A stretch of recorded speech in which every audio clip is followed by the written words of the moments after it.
ഏട്ടൻ വീട്ടിൽ വരണം. അങ്ങനെ കണക്കൊന്നും വെക്കണ്ട. എപ്പോഴാ വേണ്ടെന്ന് വെച്ചാ ഏട്ടൻ അവിടെ ഉണ്ട്. ഇനി സന്തോഷമായിട്ട് ജീവിക്കുക. വലിയ വക്കീലാവണം. രാമൻകുട്ടി എന്നെക്കാട്ടിയും പേരും പണം ഉണ്ടാക്കണം. ഇവിടെ ഈ തമിഴന്മാരോടൊക്കെ ഏട്ടനൊന്ന് വീമ്പിളക്കാലോ. സമാധാനായിട്ട് പോ. നീ ഒന്നും ഒന്ന് പറഞ്ഞൂല്ലോ, അതിൽ സന്തോഷമുണ്ട്.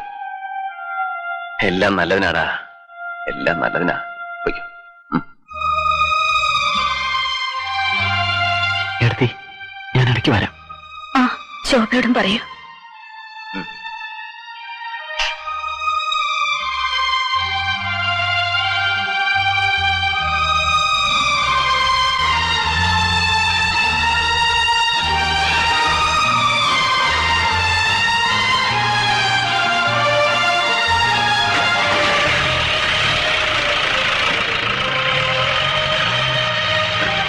എല്ലാ വിഷമവും മാറി. സന്തോഷായി എനിക്ക്. അവ വന്നൂലോ, എനിക്ക് അത് മതി. പാവാവൻ ഒരു സാധു.